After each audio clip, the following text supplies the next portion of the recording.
Boys and girls, welcome to the Dream City podcast. I'm your co-host, Cuneyt Dill. And I'm Tom Sherwood. Progressives are plotting a 2026 comeback. Janeese Lewis George is fast on the mayoral campaign. And we have this new news that a longtime council member is vacating her seat. We're going to talk about that and DC's future. Speaking of DC's future, why are robotaxis expanding across the country, but not in DC yet? Some are blaming DDOT. And we check in on Trump as DMV mayor. He has a new architect for the big ballroom project, the White House, and he wants to rebuild Dulles Airport. So we're going to get to all of that, Tom. But let me just, before we start, Spotlight DC raises funds and awards grants for award-winning, impactful accountability journalism like this podcast. Until the end of the year, all donations to Spotlight DC, the nonprofit, are doubled. Go to spotlightdc.org. Tom, it's when we were trying to put the show together, we were thinking there's so many like election pieces of news, election insight and intrigue. But the big takeaway that emerged for us was 2026 could be a big year for progressives to get more influence in City Hall. You want to talk about mayoral candidate Janeese Lewis George, who was on your radio show, WAMU Politics Hour? Yes, she's the Democratic Socialist who has burst out of the starting gate with her campaign. She's got lots of money. She's got organization. She's good-natured. She knows what she wants to do. She's got ideas. And the progressives in town who have been worried about having a candidate now will have her, and maybe that'll filter down to some of the council races that are open. As you and I have both reported in our own regular news outlets, we could have in this coming year 6 new council members by early 2027, and probably and possibly we will have a new mayor and a delegate to Congress. So there's just an extraordinary turnover. I think you said something like 40% of the government could have new people. The progressives are hoping that they can make up for not having Alyssa Silverman on the program, on the council, with Brianne Nadeau moving off the council but not running again in Ward 1. Yeah, there's they a need Ward to 1 rebuild their forces. who's a Democratic Socialist as well. Yes, right.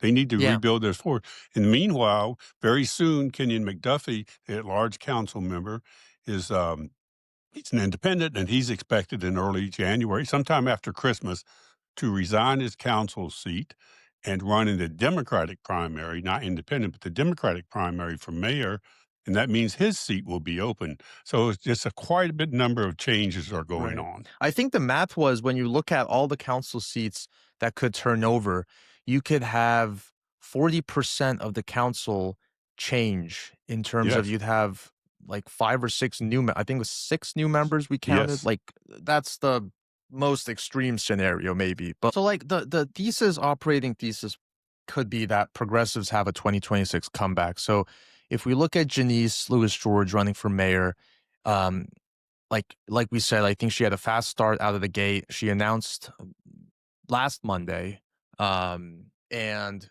she had a volunteer party for volunteers at a Georgia Avenue pizza place, and like I saw there were like 300 people had RSVP'd. Like they RSVP'd on an app for house parties and like picnics, like Partiful. People were RSVPing on Partiful for a political campaign, which is like just like a different vibe. Like no one, I don't think they use that for politics usually. It's just there were so many. It just seemed like a different kind of political campaign. She's doing something different, and the reason is she's trying to put together what she's calling a people's movement now to run against the political establishment. Now that's political speak. Let's just be clear. A people's movement means she's going to try to depend on thousands of volunteers to spread out over all 8 boards. Yeah. Like Zoran Mamdani did. But that's still a political movement. You can call it a people's movement, but it's her political way to win the office of mayor, and she's going to run against the establishment, who she hopes to peg as Kenyon McDuffie. Is she? And he's got his own organization. I'm very anxious to see when he gets out of the council format that he's in, how he is going to build up his own campaign for mayor because she certainly has a clear idea what she wants to do. We now need to hear from Kenyon McDuffie Well, yeah, let's soon. actually talk about that. So, one of the other like points here is that the business community and like what does that exactly mean, business community? Like we can talk about that, but the group that really represents the business community had come out and tried to draft Bowser into running a fourth time, and then I think it was like a week or two later, Bowser actually said, "No, I'm not going to run," and they seem flat-footed right now. Like obviously, a lot can change, but can someone emerge and consolidate the centrist pro business pro small business um coalition, if you will, to have that kind of a big contrast between Janeese Lewis George, who will run from the left, and someone else who will be the sort of centrist, more moderate, more pro business sort of person? It'll be a more in this city, you're moderate progressive or you're progressive. There's not many conservatives at all. But it will be up to someone like Kenyon McDuffie to show he has his own organization. He's won citywide races, and he was the Ward 5 council member, so he has a base of support himself. And it's not just business that's looking for another candidate or concerned about Janeese Lewis George's progressives. I mean, there are community groups and organizations that want a mayor more like Muriel Bowser. Mm. Um, so And we'll those are the just people see. Kenyon McDuffie said reached out to him, right? Like some of those Yes. people. Yeah. Any number. So it's up to Kenyon McDuffie now to come out of the starting gate. We're just at the starting gate here Yeah. for this remarkable 6.5 month period of time, 7 months that we're going to go through until the June 19th primary. But again, it's up to Kenyon McDuffie. And within all this new fluid environment, like the progressives seem like they have more wind in their sail right now. There was an episode this week where Uh, there was a vote that was taken. I believe the vote was this week. it was it was it was the vote on the curfew, Yes. extending it to April. Yeah, the youth curfew got extended to April, a little controversial. Um, Councilmember It Brooke passed. Pinto, yeah, it passed. It got extended to April. Councilmember Brooke Pinto, who's running for the delegate seat, she's the Judiciary Committee chairwoman, and she, I think, marshaled this curfew law. But Pinto went after and criticized Janeese Lewis George and And Robert White, her Brianne Nadeau. opponent, and Brianne Nadeau, for not voting for extending the curfew. What happened there, and why did it get so? It seemed personal. I asked Janeese Lewis George about it. This I would just say it was odd to me as a political reporter that when you win a vote, it's kind of common knowledge. When have a contested vote on the council or the state legislature or the Congress, when you have the votes, you stop talking and vote, and you move on to the next thing. Pinto won with the council support, a 7-4 vote, I think it was, to get the curfew in place to April. But then she posted on social media saying she didn't understand why Janeese Lewis George, Robert White, her opponent in the delegate race, and Brianne Nadeau voted against it. Well, that really irritated, and I think rightly so, Janeese Lewis George, who posted her own social media uh, response saying there's no guarantee that the feds won't use that curfew to go after more black and brown people. This is what Janeese Lewis George said. And she said that because of Pinto's privilege, I think she meant white privilege, but she won't say white privilege, that because Pinto is a white privileged person, she doesn't understand the fear on the streets of the city. And she also accused Pinto of being complicit in the federal attack on D.C. citizens. Now, I asked Janeese Lewis George about that very harsh response, and she said, Pinto and Brooke and I disagree lots of times, but we are not personally at odds with each other. We sit with each other on the council, we talk. This is not personal. This is a very strong opinion I have about the curfew, and she has hers, but she fired at me, she fired back. I mean, it's like one like data point in the conflicts at City Hall. Yeah, And that's the question. Is it very going to like be unusually spilling out into a very public comment back and forth on Instagram where they were responding to Brooke Pinto and firing back. the question will be, will racial politics, which is what this sounds like, maybe I don't think Pinto meant it as racial politics, but it was seen as racial politics by by Janeese Lewis George and others. So with the racial politics tear apart some of these campaigns, Janeese Lewis George said after her response, she's moving on. The third thing here is this past week, you scooped that council member Anita Bonds, who has been a longtime at-large council member, a fixture in DC politics going back to the Marion Barry days. I believe she worked for Yes. Barry, right? She Yes, is former not party running chairman. for yeah. So Anita Bonds is not running for re-election. That's the other at-large seat that will now be open. Yes, Anita Bonds is a longtime party official in the city. In 2012, got appointed to the council and has run re-elections ever since then. But she had a meeting at the Point Restaurant in Southwest this Saturday, and she had about 40 or 50 people there. Which the point is like the place for local politics people to go. Well, we don't want to do an I ad called for it the Point by saying well, that, but no, a lot of but people use political events there. I just say it because it's newsworthy. I covered how it was the Cafe Milano of the local DC crowd, like the mayor and Right. people. It's just hard to park down there, and I'm sure That's why I they could like it. walk actually from It's where I far live, away but from doesn't matter. everything else. But anyway, she had this event Saturday morning, about 40 or 50 people, and she talked about she announced she's in fact not running, but she also said, "Well, I want to know what you guys think I should be doing my last year in office. What should I focus on?" She talked about maybe adding members to the board of elections, make it 5-member board instead of 3, doing something more about housing and a few other things. But she's got her eye towards the exit, Yeah, and her seat will be up in the in the June primary. yeah. I mean, we gotta move on in a second, but DC Yep. could have a brand new government next year, heading into 2027. When what's interesting is you might have several new council members, maybe progressives, more progressives, maybe, who You keep will saying that's going be. to be all progressive. I'm not so I'm saying certain. maybe. I'm saying Well, maybe no, they. but maybe seems like an ad word. Let me just say, there's Well, can I Janeese Lewis George don't is the leader of don't the steal my progressives. thunder. Let me just finish this. Okay, What I'm trying to like say is we could have a hypothetical where the council and the city government tilts to the left at the same time that Democrats hope to win back the US House.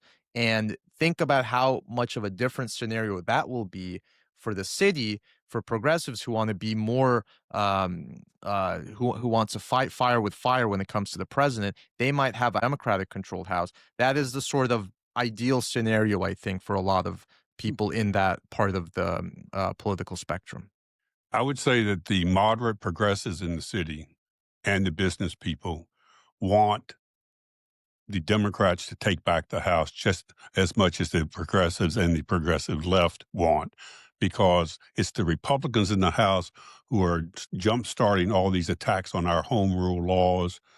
And they think if the Democrats control the House, all that will go away, and maybe it will keep President Trump from being so aggressive against the city. Yes, but I agree with your point. We will have a new mayor. We might have a new delegate to Congress, and we could have 6 maybe new council members. That's a whole different government, whole different thing. It's not going to just be progressive left. It might be more progressive. But we'll see how that plays out. Yeah, and like the other thing you told me before was that what's not going to change is the economic situation in the district, the jobs that are lost, the federal jobs that have evaporated, the the need to find a forward-looking way to grow the city, that will fall on the shoulders of whoever ends up winning. And does that mean higher taxes to make programs work and funded? Does that mean cuts? That's what the next city hall will still have to deal with. Yes, our CFO has made it clear he's kind of the referee in this. He has warned the council and he's warned the current mayor that the revenues are not going up. They're percolating. They have not gone down as much as some people thought, but they are. The economy is not good. So at the same time, you may have the same progressives you're talking about who want to get back in office and want to do more things.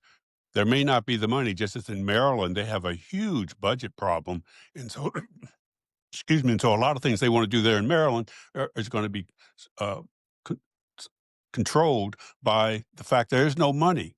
And then the question is, will there be taxes raised? So this will be all thought out in the campaigns to come. But the people who are proposing X, Y, and Z social programs and needed programs, things that everyone wants to do, will there be the desire to raise taxes to do it or cut spending on other ways? It's a very we are on the cusp of change.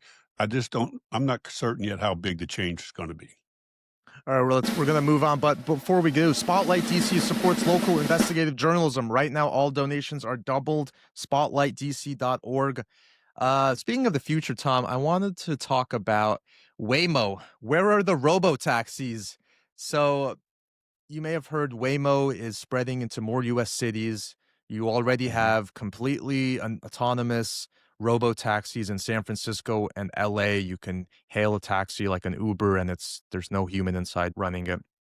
DC has test vehicles from Waymo. They're the white Jaguar cars, electric vehicles that have been testing in DC for a little over a year at this point.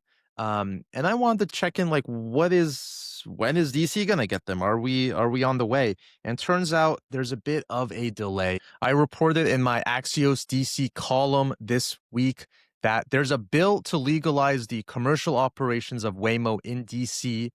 It's sitting in Councilmember Charles Allen's Committee of the Transportation and Environment. He is not moving that bill, he told me, until DDOT fulfills what the law says, which is they were directed to submit to the council a safety study on how the autonomous vehicle testing has been going on in DC. That was due, DDOT said, in the fall. And in September, DDOT informed Charles Allen, he told me, that that's going to have to wait to the new year, but there's no timeline on when that report is going to come out next year. So it's something that was due in September. It seems like the homework is kind of late here. And as a result, this bill that would bring Waymo to DC, or at least move the ball along to see how can DC safely implement this new, tech, is stuck right now. It's stuck, and we're waiting for DDOT to maybe come up with the study. Well, I think Charles Allen is a transportation secretary, and just his politics, he would be in favor of these driverless cars. But he also wants to know that they are put out on the street safely. The testing that's been done has all been done with a driver standing by in the cars. There hasn't been as much real world testing where these cars are driving around the town without anyone in the car at all, except maybe a passenger. So that's it. I have been in California. I've seen them work. They're terrific, but they're new. And so we need I don't know. What I don't understand is why the Department of Transportation, as you call DDOT, Yeah. didn't get the study done. I mean, Right. that was the whole point, was to get this report out about what should guide the legislation in the next step. The bottom line is we are seeing, again, just a wholesale change in transportation for hire in the District of Columbia. We used to have taxi cabs everywhere, and then we had Uber and Lyft, and then the Capital bike share. It's blown up what used to be the cab system in this city. Waymo and driverless cars are just the next step in having a much more cohesive, and some say safer and more available transportation system in the city. Yeah, the proponents say, when they work properly as they're supposed to, Waymo robo-taxis make way fewer mistakes than human drivers. But one Well, thing I do want to just quickly say also, Councilmember Allen also had words for Mayor Bowser. He told me that Mayor Bowser has not issued permits to allow Waymo to begin full driverless testing so that they right. could take that next step in their testing phase. He says, I don't know what the holdup is, and he's blaming the mayor. For the record, the mayor's office did not reply to that specific allegation, if you will, or whatever you want to call it. You been on one in California? Have you tested? No, because when I go to California, I basically sit in a nice garden and drink wine, That's but I better. probably Okay. will need one if I start driving out there. But I'm going to do it. If I go in May again, I want to try it. All right. It's in Atlanta as well, which Well, I don't know. I'm I from didn't Atlanta. know. I wouldn't be on the streets of Atlanta for any reason. I didn't know Atlanta was like a tech super futuristic city, but they're in front of It's us. got a 12-lane road through the middle of it. Okay. Also, Baltimore might get Waymo Yeah. before DC. Yeah, Governor Wes Moore in Maryland, who's up for reelection in 26, he's all in for this technological change because it can make public transportation and much better and help in some of the crowded streets. All right. The third thing we wanted to talk about this week was let's check in Mayor on Trump, Trump. Here we go. Mayor Let's Trump, Mayor. Mayor Well, Trump. yeah, tongue in cheek, whatever. Trump as the DMV mayor, he has all these projects, construction projects that he's working on. Um, Checking in on the ballroom project this past week. He has a new architect for the big ballroom to replace the East Wing. Uh, the original architect, local architect James McCreary, is no longer the lead on it. A new, bigger firm is in. McCreary was known for building Catholic churches. He reportedly had differences of opinion with President Trump over the size of the ballroom, which at this point, the New York Times says Trump wants the ballroom to be 4 times bigger than the one in Mar-a-Lago. So um, McCreary That's is 90,000 square feet, isn't it? I think, isn't that I that think number? well, let me It's check. huge. Let Trump me wants fact to make check. the Here's the bottom line. Trump wants to make the White House look like a dollhouse, and he wants to have a fabulous 90,000 square foot ballroom attached to it. That's where he's torn down the east side of it. And then he wants his name on it. He's put his name wherever he can. And as president, and he's trying to, he's taken over the Kennedy Center, the Kennedy Center honors this past weekend, all kinds of things. He's putting his name on it, and he wants this ballroom. So he got the new architect. The new architect is Shalom Boranes, and I hope I'm saying his name right. I have a name that everyone mispronounces. So, but he's another local architect. He has worked on a lot more projects. He has a much bigger firm, Shalom Boranes. But the Washington Business Journal had a great column from their editor, was basically saying it's such a head scratcher. Um, just in terms of why did this architect say yes to this project? Because there is so much blowback um, of coming from people who don't like the president. Whenever someone is involved with one of his projects, like the company that demolished the East Wing, got a lot of hate online just for being part of the project. And the Business Journal wrote that their editor, like got all these questions from people like, why would he do this? Quote, wonder if the firm needs the business. Quote, it's so puzzling. Um, Well, I can answer part of that, I think. The Shalom Baranes, I think is his last name. He is an established, well-respected architect. So is his yeah, firm. They work all around the world. And one 100%. thing Yeah. he's also interested in, one of the reasons he might have taken this on, because it's happening, is he's involved in historic preservation. When he did the Wilson Building, which is the city government headquarters, one of the things he had to do was preserve the building that exists there and build onto the back of it and make it all blend together. So there's hope in the architecture community. I just spoke to an architect last night about this, that he might be able on the second round with Trump to figure out what to do to build the ballroom, but make it blend in with the White House so it won't look like an ugly thumb sticking out. Some of his work, yeah, like you said, includes the Wilson Building. He's also worked on the Treasury Building, which is like a more classical federal government Yes. neoclassical building. But he's also worked on like glassy office towers in Tyson's. He's, I think, worked Yes. on some school projects. I mean, he's like all over, DC. He is He's a an established architect. substantial, well-respected architect, and Yeah. he hasn't said why he took it on, but I'm hoping he took it on because he's trying to preserve the history of the White House. And meanwhile, Trump wants to rebuild, he says, Dulles Airport. I mean, to be fair, Trump did praise the architect who built the building for Dulles, which is an iconic building. But he said, quote, they have a great building and a bad airport, which I think just means everything else around it, the way it connects to the terminals, the people movers, which a lot of people don't like in town. Those need some rehab. Of course, Dulles Airport has a plan to expand, but I think it's going to It's take in the midst of a it's plan. in the It's in the midst of midst of it. it, but it's like I mean, it's like a 2040, 20. Like I do know that the people movers are going to take 20, 30 years to fully replace under the current plan.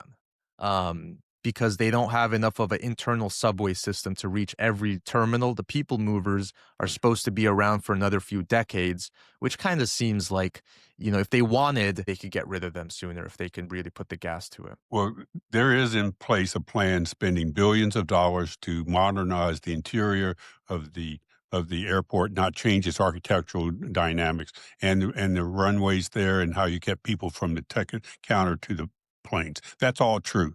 But when it comes to President Trump, I think first of all, I can't believe he's ever been to Dulles Airport. He may have flown it over it in his own plane, but I The suspect private jets, maybe. I'll bet he's never been in the terminal. I don't know if he has, but I would bet he hasn't. Do we And think he's been on secondly, a people mover?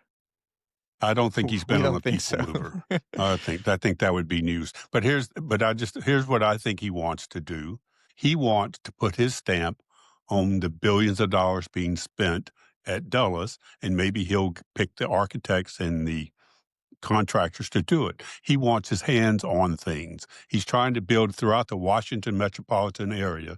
He's trying to build things that will last beyond his presidency. Like if you look at what he's done to the White House, whether you like it or not, he has put gold leaf all over the place and signs up. And many people think the next president will take all that, um, well, I would just say all that design Well, yeah, down the and put it back the interior way it design was. could be, But I redone, think but Dulles, Kennedy Center, the yeah. White House, all of it is President Trump's ego saying, let me put my uh, stamp on all this stuff before I leave office. Speaking of, I'm going to be flying out of Dulles on Wednesday, and maybe I'll do some live action podcast. I'll walk the halls of Dulles and point out things that need to be fixed or replaced. Are you taking the metro? That's a good question. No, If my you don't take the metro, I'm telling the general manager, Randy Clark, that you drove out there. I might take the metro. Actually, we'll see if it's cutting close. I don't want to take the metro there because it's too long. The metro station there is too far. It's like a football field and a half from the. I know there's moving sidewalks and all that, but it should have been built. That's one thing I would do if I were Trump and president. Mm-hmm. I'd make the metro stop inside Dulles. Mm-hmm. Well, maybe that's something they could do. I don't know. It is So a you're going long to be walk, gone. though. That's why we're doing this podcast, because you're not going to be around. Yeah, I'm gonna go to London, and then I'll be in southern Italy a little bit, driving around southern Italy, and then I'll be in Istanbul through Christmas with some relatives and family. So we might do an episode, Tom, during all that, in the midst of it, At the or end of all that. or maybe at the end of all that, and I think that would be December 29th, if I have that right. That might be our wrap up 2025 episode. But do you Well, have I'll any be here in plans? the District of Columbia while you're gallivanting around the world. I'm I'll be in the gallivanting. District of Columbia and working with the people, getting ready for all these next campaigns that are going to blow the roof off the district in the coming 6-7 months. Well, before we go, one more time, let me tell you about our launch sponsor, Spotlight DC, the Capital City Fund for Investigative Journalism. Raises funds and awards grants for award-winning local accountability journalism. Until the end of the year, all donations to Spotlight DC, the nonprofit, are doubled. Go to spotlightdc.org. Thanks, everyone, for listening. Happy New Year if we're not back by then. But this has been a great start to the podcast, Tom. We're going to have a lot more in the new year. I'm very excited. Good. I made a donation to Spotlight. I encourage other people to do. They're trying hard to bring investigative journalism and new journalism to the people of the District of Columbia. Happy holidays to everybody. Happy holidays, everyone. Bye-bye.